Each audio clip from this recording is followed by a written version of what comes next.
पूर्णज्ञं परमार्थमार्गवरदं सर्वज्ञपीठासनं संसारार्णवरारकं यतिवरं तत्त्वार्थसिद्धिप्रदम् पारिव्राज्यशिरोमणिं श्रितपरम् देवी कटाक्षान्वितं श्रीमच्शङ्करमाश्रितेस्तवरदं सर्वावतारं श्रये। श्रीमच्शङ्करमाश्रितेस्तवरदं सर्वावतारं श्रये। श्रुतिस्मृतिपुराणानाम् आलयं करुणालयं श्रुतिस्मृतिपुराणानाम् आलयं करुणालयं नमामि भगवत्पादशङ्करं नमामि भगवत्पादशङ्करं लोकशङ्करं లోకశంకరం.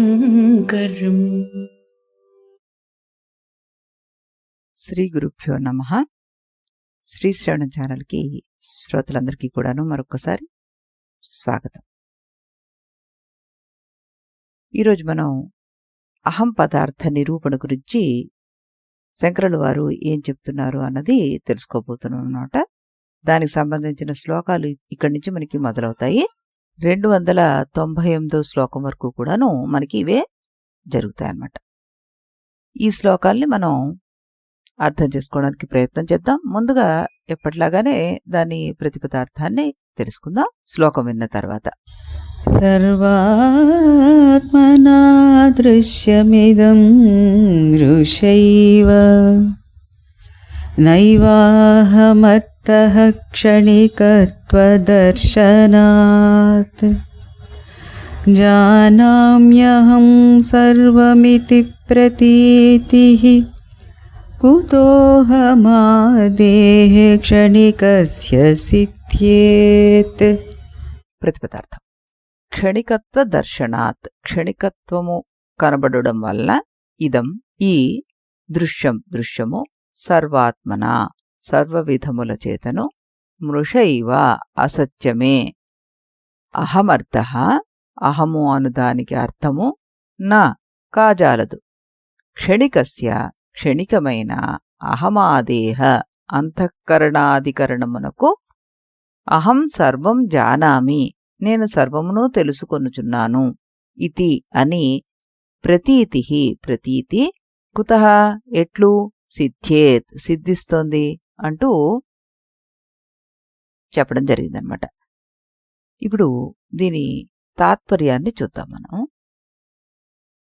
ఇందులో ఏం చెప్తున్నారు? ఈ దృశ్య జగత్తు మిథ్యయే, దీని యొక్క క్షణికత్వం మనం చూస్తున్నాము. కాబట్టి ఈ కనిపించే జగత్తు అహం పదార్థం ఎప్పటికీ కాదు. కాబట్టి ఈ క్షణికమైన అహంకారాదులకు నేను అన్నీ ఎరుగుదును అనేలాంటి ప్రతీతి ఎలా కలుగుతుంది అంటూ ఇందులో ప్రశ్న రూపంలో ఉన్నటువంటి ఒక శ్లోకాన్ని మనకి శంకరుల వారు ఇచ్చారనమాట. అంటే అన్ని విధాలుగా పరిశీలిస్తే ఈ దృశ్య ప్రపంచం మిథ్య అని మనకు తెలుస్తోంది. అది నేను కాదు, ఎందుకంటే అది క్షణక్షణం మారుతోంది. ఇక్కడ నేను అంటే ఆత్మ. నేను అన్నింటినీ తెలుసుకుంటున్నాను అనే అనుభవం ఈ క్షణికమైన దేహాదులకు ఎలా వర్తిస్తుంది అంటున్నారు. అంటే నా శరీరము, నా మనస్సు, నా ఆలోచన ఒక్కసారి గమనిస్తే నా పుస్తకం అంటే పుస్తకం నీవు కాదని అర్థమవుతుంది, అది వేరేగా కనబడుతుంది. నా ఇల్లు అంటే ఇల్లు నువ్వు కాదని అర్థమవుతుంది. అలాగే నా శరీరం అంటే శరీరం కూడా నువ్వు కాదు, ఎందుకంటే దాన్ని తెలుసుకుంటున్న ఇంకొక నేను ఉన్నాను కాబట్టి. అన్నింటినీ తెలుసుకుంటున్న నేను ఎవరు? శరీరమా? చిన్నప్పుడు శరీరం ఉన్నట్టుగా ఇప్పుడు లేదుగా. మరి మనస్సా? పోనీ ఒక్క రోజులోనే ఎన్నిసార్లు మారుతోంది అది? ఆలోచనలా? ఒక్క క్షణం వస్తోంది, మరో క్షణం పోతోంది. అయితే ఈ మార్పులన్నింటినీ గమనిస్తున్న స్థిరమైన సాక్షి ఎవరు? అదే ఆత్మ. ఇక్కడ నిత్యంగా ఉండే పదార్థం ఏమిటి అంటే సత్యమైనది అంటూ చెప్పుకుంటాం. ఎలాగా భగవద్గీతలో నా అసతో విద్యతే భావో నా భావో విద్యతే సతః అంటూ. కానీ మార్పులు తెలుసుకుంటున్న చైతన్యం మాత్రం ఎప్పుడు మారదు అన్నది మనకి బాగా స్పష్టమవుతోంది. అవినాశితు తద్విద్ధి ఏన సర్వమిదం తతం. ఈ సమస్తాన్ని వ్యాపించి ఉన్నది ఏదైతే ఉందో అది అవినాశి. అదే సాక్షి చైతన్యం అన్నమాట. నా జాయతే మ్రియతే వా విపశ్చిత్ నా అయం కుతశ్చిన్న బభూవ కశ్చిత్ అంటారు. ఈ చైతన్య స్వరూప ఆత్మకు అసలు జననమే లేదు, మరణము లేదు అంటుంది కఠోపనిషత్తు. అంటే ఇప్పుడు ఈ శరీరాదులు ఏవైతే ఉన్నాయో అవి జనన మరణాలకు సంబంధించినవి. ఇక్కడ మనకు అవేవీ లేదని ఉపనిషత్తు ప్రామాణిక వాక్యం మనకి స్పష్టపరుస్తోంది. ద్రష్టారం పశ్యే శ్రోతారం శృణుయా అంటూ చూచేవాణ్ణి మరొక దానితో చూడగలవా, వినేవాణ్ణి మరొక దాంతో వినగలవా నువ్వు అంటూ బృహదారణ్యకోపనిషత్తు మనకి ప్రశ్న రూపకంగానే అడుగుతుండే. అంటే సాక్షి స్వయం ప్రకాశకుడు అని అర్థం అన్నమాట. అతడే నిజమైన నేను అంటూ చెప్పడం జరుగుతోంది. అలాగే మనం శరీరము అన్న భావాన్ని దేహస్థిష్టతు కల్పాంతం గచ్చత్వద్యేవ వా పునః క్వా విద్ధిః క్వా చ వా హానిః తవ చిన్మాత్రరూపిణ అంటుంది అష్టావక్ర గీత. శరీరం కల్పాంతం వరకు ఉండొచ్చు, ఇప్పుడే పోవచ్చు కూడా. కానీ శుద్ధ చైతన్య స్వరూపుడైన నీకు లాభం ఏమిటి, నష్టం ఏమిటి అంటూ ఆ గీత చెప్తుంది. ఇది దానికి అన్వయపరుచుకోవచ్చు మనం. ఆకాశంలో మేఘాలు వస్తాయి పోతాయి, కొన్నిసార్లు నల్లగా ఉంటాయి, మరికొన్నిసార్లు తెల్లగా ఉంటాయి. కానీ ఆకాశం మారుతుందా? లేదు. అలాగే శరీరము, మనస్సు, ఆలోచనలు అన్నీ కూడాను మేఘాల్లాంటివే, వస్తున్నాయి పోతున్నాయి. కానీ ఆకాశం వంటిది సాక్షి ఏదైతే ఉందో అది ఆత్మస్వరూపంగా బ్రహ్మగా నీవుగా ఉండిపోతుంది అంటూ ఇందులో చెప్తున్నారన్నమాట. ఇక్కడ ఆయన తర్కాన్ని ఉపయోగించి మంచి విషయాన్ని చెప్తున్నారు. తెలుసుకునేవాడు జ్ఞాత మారిపోతూ ఎప్పటికీ ఉండలేడు. ఎందుకంటే మార్పును గమనించడానికి ఒక స్థిరమైన ఆధారం అవసరం.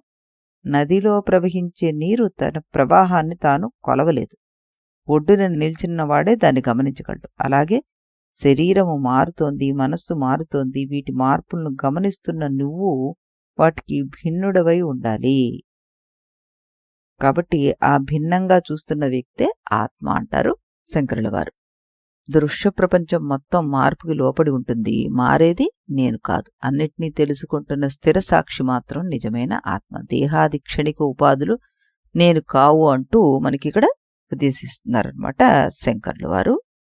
ఇప్పుడు మనం చిన్మయానంద వారు కూడాను ఏం చెప్తున్నారో ఒక్కసారి చూద్దాం. మనం పరమసత్యం దృష్ట్యా చూసినప్పుడు మనం చూసే అనుభవాలన్నీ కూడాను భ్రమ మాత్రమే. కలల నుండి మేలుకున్న వాడిని దృష్టితో చూస్తే స్వప్న ప్రపంచం అంతా మిథ్య మాత్రమే.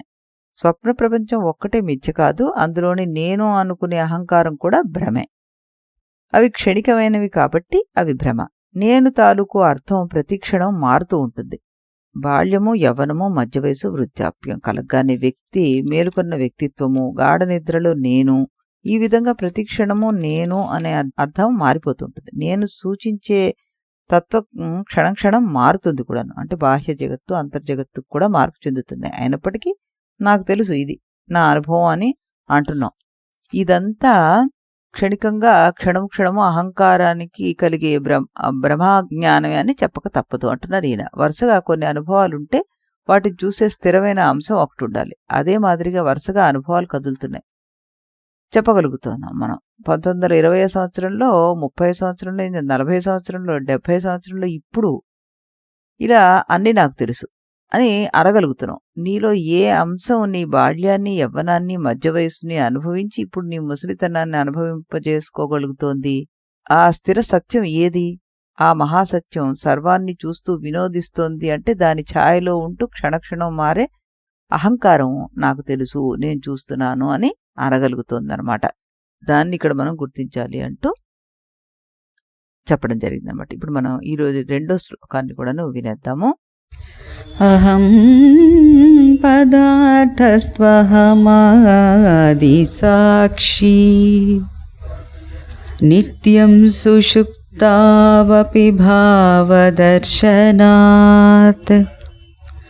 బ్రూతే హ్యజో నిత్య ఇతి శ్రుతి స్వయం తత్ప్రత్యగాత్మా సదసద్విలక్షణః.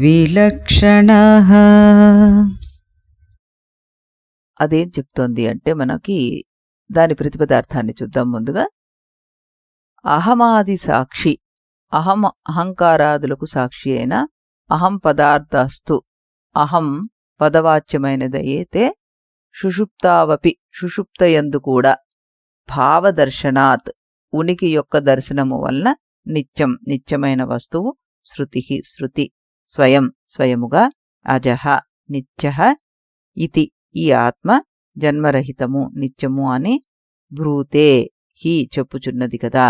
తత్ ఆ కారణం వల్ల ప్రత్యేగాత్మ జీవాత్మ సదసద్విలక్షణ సత్తు కంటే అసత్తు కంటే కూడాను విలక్షణమైనది అంటూ చెప్పడం జరుగుతుందన్నమాట. ఇప్పుడు మనం దీని భావార్థాన్ని కూడా చూద్దాం. అహం పదార్థం అనేది అహంకారాదులకు సాక్షిగా ఉంటుంది. ఎందుకంటే దాని సత్తా సుషుప్తిలో కూడాను కనిపిస్తోంది. అది శృతి కూడా అజో నిత్య అని చెప్తుంది. కాబట్టి ఇది ప్రత్యేగాత్మ సదసత్తుల కంటే విలక్షణమైనది అంటూ ఇక్కడ చెప్పడం జరిగింది. మరి దీన్ని మనం ఎలా అర్థం చేసుకుందాం?